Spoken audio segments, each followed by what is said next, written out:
हमने काम किया, राम मंदिर बनाया, काशी विश्वनाथ कॉरिडोर पूरा किया, धारा 370 समाप्त किया। ऐसे अनेक काम जो राष्ट्रीय महत्व के हैं। हिंदुस्तान में आतंकवादी उग्रवादियों को हम खत्म कर रहे हैं। घोसी और जहानाबाद जैसे क्षेत्रों में जहां बाहर के लोग आना नहीं चाहते थे, दिन में भी आने में डरते थे, स्टेशन में उतरा हुआ राहगीर सूर्यास्त के बाद अपना गांव नहीं जाता था, आज यहाँ उग्रवाद समाप्त हुआ है। ये कोई इंडी गठबंधन की मेहरबानी से नहीं हुआ है, ये एनडीए के माध्यम से। बिहार विधानसभा चुनाव में जहानाबाद पहुंचे झारखंड भाजपा के पूर्व प्रदेश अध्यक्ष और पूर्व मंत्री रविंद्र राय ने कहा कि महागठबंधन पूरी तरह से ठगबंधन है, इसका किला ध्वस्त होकर रहेगा। वहीं मोदी नीतीश के एनडीए सरकार में विकास के उत्तरोत्तर बयार बहने की बात कही। उन्होंने कहा कि पूरी तरह से इस चुनाव में एनडीए की सरकार बनना तय है। पिछले कई चुनावों के रिकॉर्ड को तोड़ेगा। जिस प्रकार से एनडीए गठबंधन ने सुकून पूर्वक अपना गठबंधन को पूरा किया है और महागठबंधन के नाम पर इंडी ने जिस प्रकार से अपना सिर फुटबॉल जारी रखा है, आज चुनाव का अंतिम दिन बीतने के बाद भी कई क्षेत्रों में उनके दोस्ताने संघर्ष की संभावनाएं दिख रही हैं। वर्तमान जो हालात है उसमें कभी भी उनके आपस में दिल मिल नहीं सकेंगे।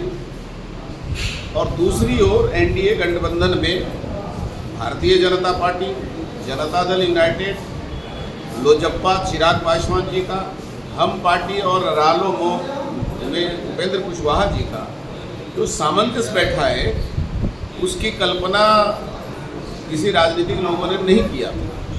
और मैं समझता हूँ जो बिखराव पिछले विधानसभा चुनाव में हुआ था चिराग पासवान जी के चुनाव लड़ने के कारण अलग अलग क्षेत्रों में और कई लोगों का समावेश न होने के कारण, इस बार वो सभी एनडीए के मतदाता नरेंद्र भाई मोदी के नाम पर और नीतीश कुमार जी के नेतृत्व के विश्वास करके एकजुट हो रहे हैं। इसलिए बिहार में मैं इसके पूर्व बांका लोकसभा क्षेत्र का भी काम देख रहा था, वहाँ भी मैं भागलपुर के आसपास भी मैंने दौरा किया है और अभी पटना के आसपास विशेष करके जहानाबाद में जो मैं देख रहा हूँ, मैं यह कह सकता हूँ कि ऐतिहासिक जीत एनडीए को मिलेगी। और कल्पना से परे मगध में तो मैं समझता हूँ इस बार राजनीतिक परिणाम उलट जाएगा। सर, नीतीश कुमार तो गठबंधन में चुनाव जीतते हैं, या तो इंडिया गठबंधन में चुनाव लड़े या एनडीए गठबंधन के साथ चुनाव जीतने के बाद पलटे मारते हैं, कहीं न कहीं उलट फेर कर देते हैं बिहार के। पिछले विधानसभा में चुनाव में वो बीजेपी के साथ उनका गठबंधन था, लेकिन बीजेपी के साथ गठबंधन जो केंद्र में था वो कमज़ोर हो गया था। आपको याद होगा तब चिराग पासवान जी ने गठबंधन तोड़ के कई स्थानों पर जदयू के उम्मीदवार के खिलाफ अपना उम्मीदवार देश में चुनाव जीतने के बाद महागठबंधन से हाथ मिला रहे नीतीश कुमार।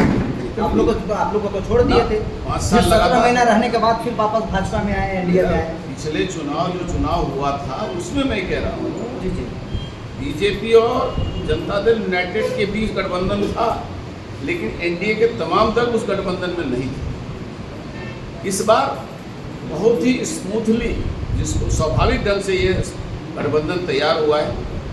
और दूसरी बात जो मैं देख रहा हूँ कि जहाँ मैं जाता हूँ चर्चा लोग यही करते हैं बिहार में कि अब वो खूनी राज हमें नहीं चाहिए, अब वो जंगल राज हमें नहीं चाहिए जिसमें हमारे बाल बच्चे असुरक्षित रहते हैं, हमारे घर की बहू बेटियाँ असुरक्षित हो जाती हैं। सर वही जंगल तो मैं समझता हूँ कि नीतीश कुमार जी के नेतृत्व में कानून की राज का साख बना है और प्रधानमंत्री नरेंद्र मोदी के नेतृत्व पर आम आदमी का विश्वास है। नरेंद्र मोदी तो भाजपा आपका सीएम कैंडिडेट घोषित अभी नहीं कर रही है। भारतीय जनता पार्टी ने अभी कोई सीएम कैंडिडेट घोषित नहीं किया है और मैं आपको ये कहना चाहता हूँ हम घोषित करेंगे भी नहीं, वो अधिकार विधायकों का है। वो विधायक चुनाव जीतने के बाद उसका तय करेंगे, लेकिन चुनाव नीतीश कुमार के नेतृत्व में लड़ रहे हैं और पूर्ण बहुमत क्या मैं आपको दावे के साथ कह सकता हूं कि इस बार 2/3 बहुमत के साथ एनडीए हुकूमत में लौटेगी। क्या बिहार में कोई रहता है तो जनता के बीच कभी भी कोई काम करेगा तो विरोधी दल को बोलने का एक छूट होती है, वो बोल रहे हैं। अभी जब झारखंड में इंडी गठबंधन चुनाव लड़ रहा था तो चुनाव की रात भी मैया योजना के तहत पैसा महिलाओं के यहाँ भेजा, तो उन्हें उस समय नैतिकता समझ में नहीं आई कि लोकतंत्र को हम कलंकित कर रहे हैं। लेकिन हम तो एनडीए गठबंधन बिहार में चुनाव के घोषणा के पूर्व ही जो भी सरकारी योजना कार्यान्वित करना था उसको हमने कर लिया। इसलिए विरोधियों का काम है कहना, इस चुनाव में जन स्वराज हम कहाँ जो देखते हैं? कहेंगे चुनाव घोषणा पत्र तो चुनाव के बीच में जारी होता है, क्योंकि वह एक प्रतिबद्धता होती है, वह एक संकल्प होता है, उसके आधार पर हम 5 साल काम करते हैं। और आप अब देख लीजिए भारतीय जनता पार्टी के नेतृत्व में जो भी संकल्प पत्र या घोषणा पत्र जारी हुआ, चाहे 2014 हो, 2019 हो या 2024 हो, उस पर हमने काम किया। राम मंदिर बनाया, काशी विश्वनाथ कॉरिडोर पूरा किया, धारा 370 समाप्त किया। ऐसे अनेक काम जो राष्ट्रीय महत्व के हैं। हिंदुस्तान में आतंकवादी उग्रवादियों को हम खत्म कर रहे हैं। घोसी और जहानाबाद जैसे क्षेत्रों में जहां बाहर के लोग आना नहीं चाहते थे, दिन में भी आने में डरते थे, स्टेशन में उतरा हुआ राहगीर सूर्यास्त के बाद अपना गांव नहीं जाता था, आज यहाँ उग्रवाद समाप्त हुआ है। ये कोई इंडी गठबंधन की मेहरबानी से नहीं हुआ है, ये एनडीए के माध्यम से हुआ है। चुनाव में जन स्वराज भाजपा की बी टीम कही जा रही है। मुझे तो तरस आ रही है। जन स्वराज अच्छा लग रहा था देखने में आज से 15 दिन पहले तक, लेकिन जैसे ही उन्होंने उम्मीदवारों की घोषणा की, उनकी हवा निकल गई। अब उनके मुंह के होठ सूख रहे हैं। अब मुझे लगता है कि इस चुनाव में अब वो किनारे लग चुका है और वोटिंग होते होते लोग शायद उसकी चर्चा करना भी भूल जाएंगे। मैं रविंद्र कुमार राय झारखंड प्रदेश का पूर्व अध्यक्ष हूँ। झारखंड सरकार में मैं मंत्री भी रहा, भारतीय जनता पार्टी का वहाँ पूर्व प्रदेश अध्यक्ष रहा, पूर्व सांसद हूँ।